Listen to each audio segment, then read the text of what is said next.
Today on I'll Have You Know,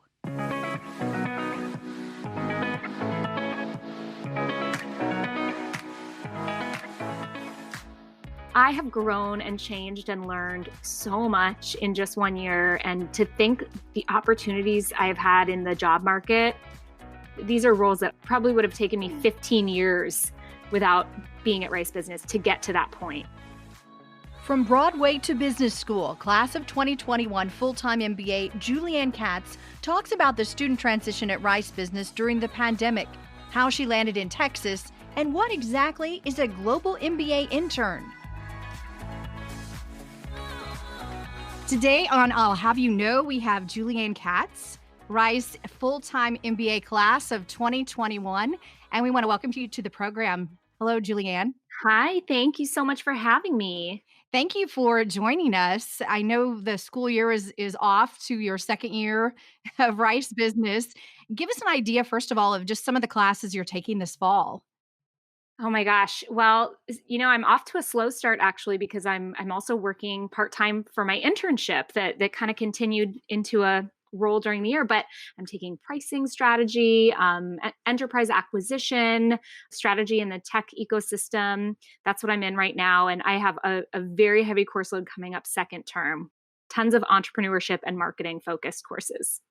I was in the executive program last spring until graduation. So I only went to virtual classes at the very tail end. We were far enough along, but I know it's been quite a change to go from being in the classroom to a virtual experience. What's that been like? And then how has that transitioned into the fall? What's the situation right now? I hate to admit it, but I think I was a bit of a skeptic when we first started, doing this hybrid program. But Rice has really done an incredible job. You do have the option of being in the classroom or tuning in from home over Zoom. And I just thought, oh gosh, given the option, it's going to be so messy. But they really had it figured out. Kudos to them. I have not taken class on campus yet. I've been coming in from home.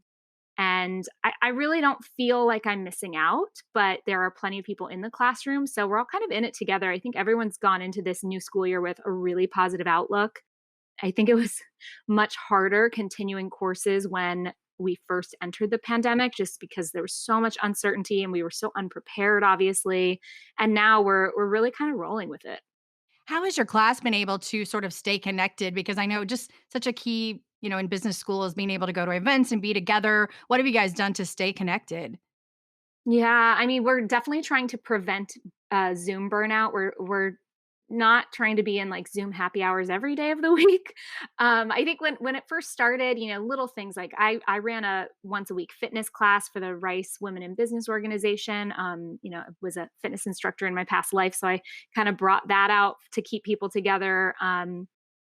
We would do game nights, and they kept up with some events that we missed out in person but moved virtually. And now they are starting up Partio again in a very limited capacity. For those who are listening who don't know, Partio is Party on the Patio. So it's kind of our Rice special event that we do every week. So yeah, we're starting to bring some things back. I think my class, the presidents of all the clubs have done a really good job at trying to keep people together and make everything worthwhile. And, we only get 2 years in business school. So we're trying to make the most of all of this. I think for me, the biggest observation was we really put what we're taught into action, just talking about being able to pivot and be nimble. And that was it was a real life experience because everyone was affected by this in one way or the other. We could kind of get down about it or complain any day of the week. But the fact is, as students, we are learning how to deal with real life circumstances. That's what we're prepping to do in the real world once we have our MBA. So it's like, if we can deal with this, we can deal with anything that comes at us. So I think it is, though it's not what we all signed up for, it has been a really great learning opportunity. Let's talk a little bit about your background before coming to Rice Business. You told me you grew up in Arizona, then you went across the country to Elon University, a liberal arts school, to study your undergrad. Talk a little bit about your upbringing and how you transitioned from the West Coast to the East Coast when you went to undergrad. Yeah, sure. Well, I grew up in Tucson, Arizona. Still consider it home. Love the desert. I was the artist of the family. I have two brothers, and we all had very different specific focus is growing up, and I was definitely the artsy child. I actually went to Elon because it was one of the top 10 musical theater programs in the country. So I got my BFA in musical theater. My first chapter of my career was in the Broadway world. My first job out of college was a Broadway national tour. Then I spent many years performing on stage. Ended up as an associate director, choreographer to a Broadway director. So ended up kind of shifting into a leadership role within the fine arts community. And eventually started my own business based on just years of having starving artist side hustles. So I have kind of tiptoed into everything. I've done a lot of different jobs and side hustles that have all kind of come together to bring me here. I would say in general, there probably aren't a lot of students that enter Rice business with some kind of performing arts background. Is that what you found, that you're a bit unique? Well, ironically, there are a few of us. I think we've started a trend. Not of course not too many fine arts backgrounds, but I think there's something to it these days. And it has that sort of poets and quants feel that I think a lot of business schools are actually really looking to diversify in within so many things within nationalities, where you come from, where you're going, and including your interests and your passions. So I think especially with case-based discussions and classroom setups, it really adds a lot to the discussions we have, and it allows the entire class to sort of expand their palette and be able to take away a lot of different mindsets. What did bring you to Rice business from a perspective of changing careers or pivoting, but also why did you choose Rice business? Yeah, so I sort of made a quick, fast, in a hurry decision to get my MBA. Somewhere around my 30th birthday, I decided that within one night I was going to take a GMAT class. And it was kind of like I found a class, I put my credit card down, and there was no turning back at that point. But I was a little bit unprepared. I went into the recruiting process very quickly, and I was a little late to the game.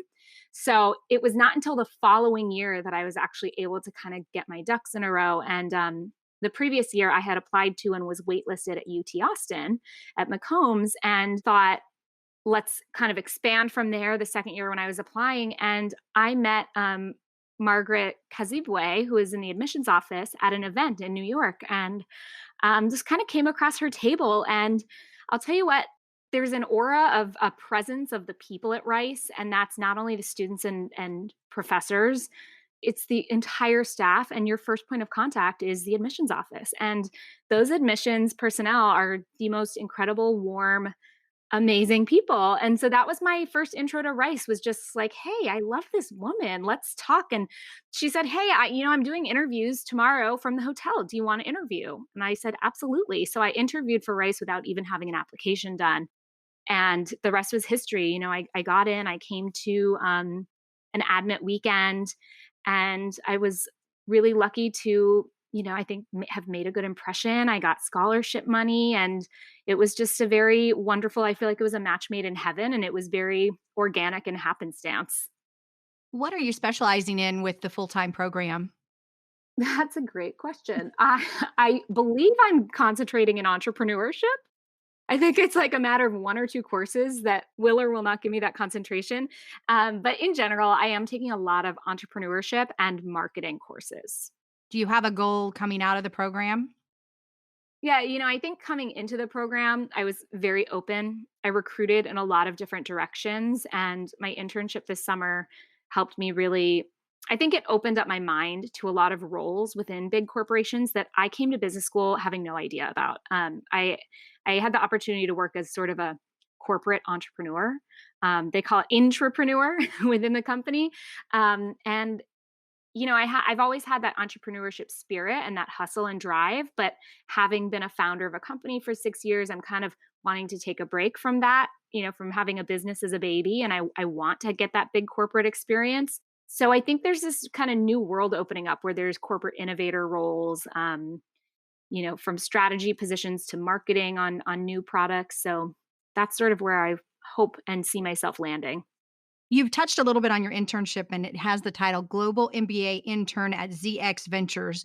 So, first of all, what is a global MBA intern? And then tell us a little bit about ZX Ventures.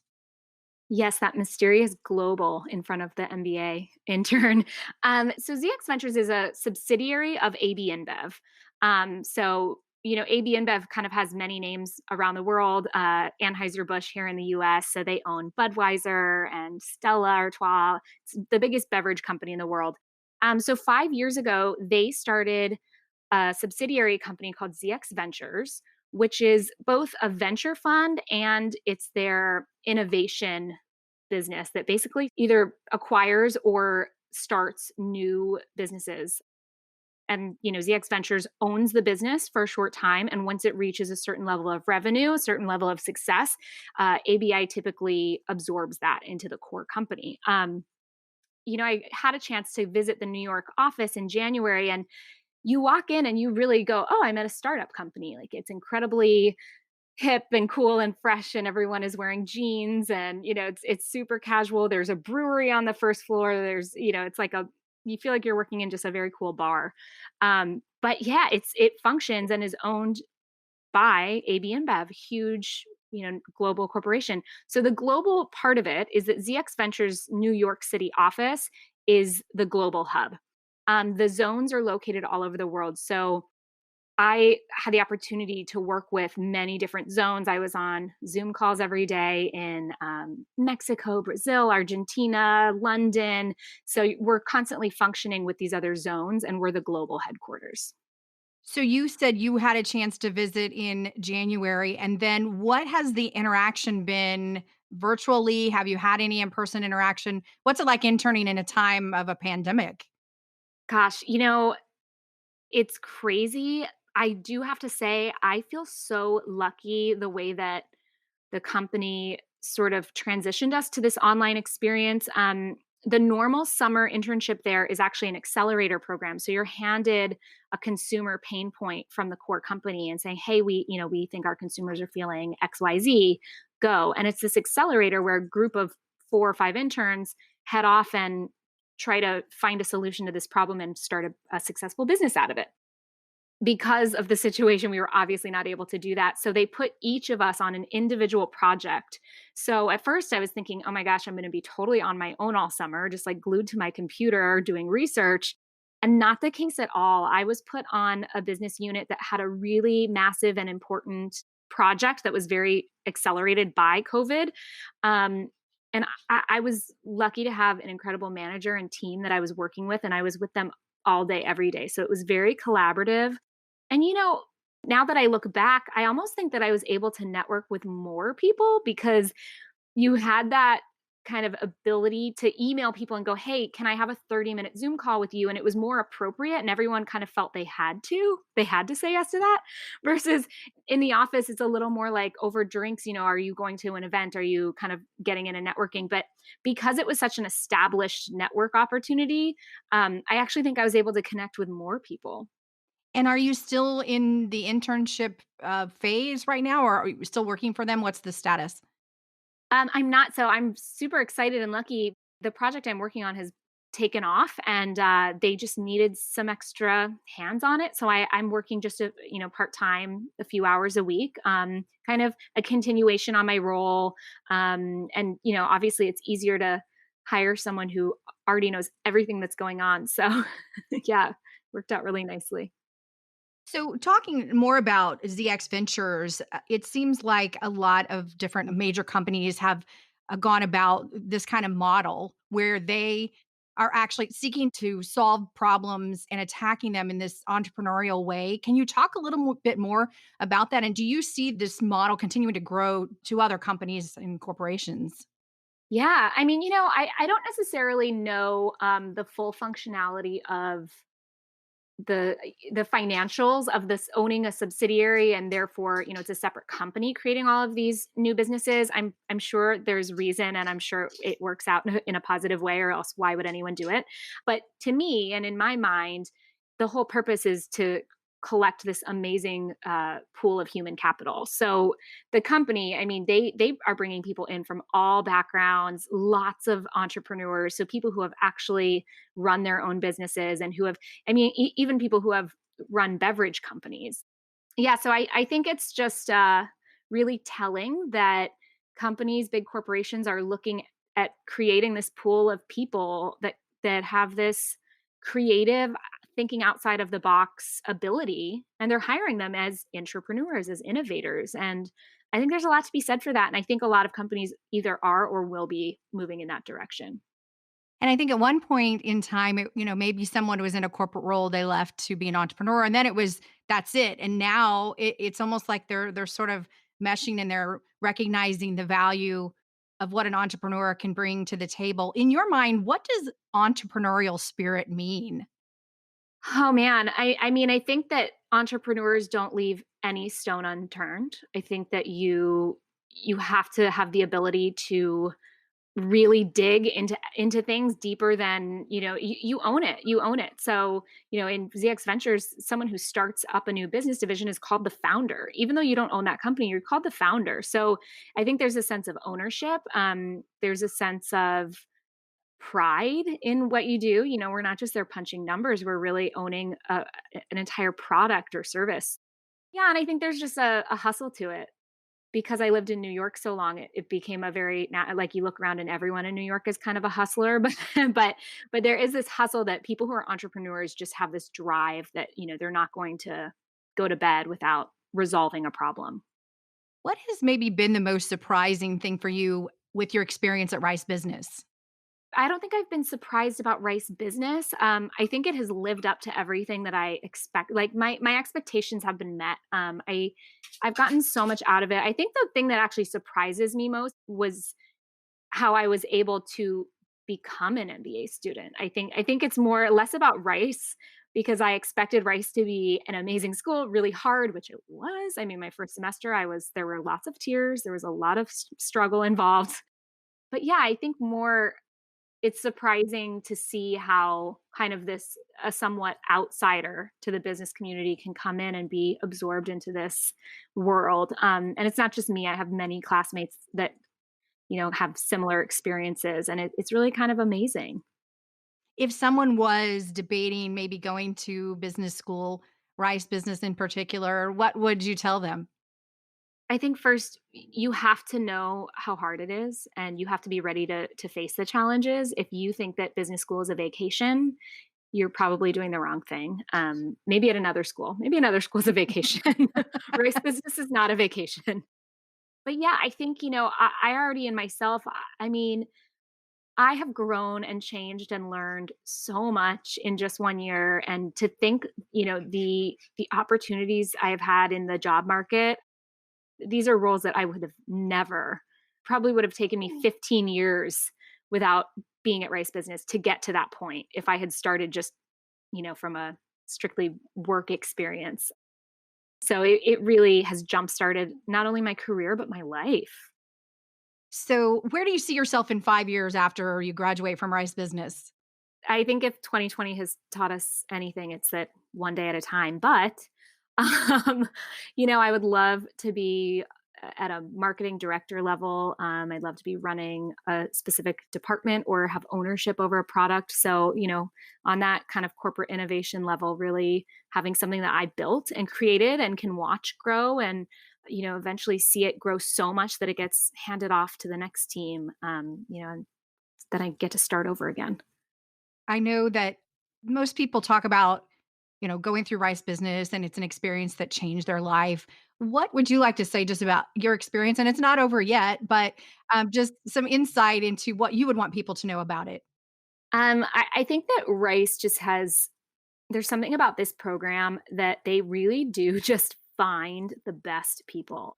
I just think that there's something, and I visited a lot of schools and I had many choices, and there was something about the people at Rice that really captured me. And I think that there's a lot to be said about that. Absolutely. Well, we thank you so much for joining us, and we wish you the best of luck through the rest of the school year, graduation, and beyond. Thank you so much. This has been I'll Have You Know. Thanks for listening. You can find links and more information about our guests, hosts, and announcements on our website, business.rice.edu. Please subscribe to this podcast wherever you find your favorite podcasts and leave us a comment while you're at it and let us know what you think.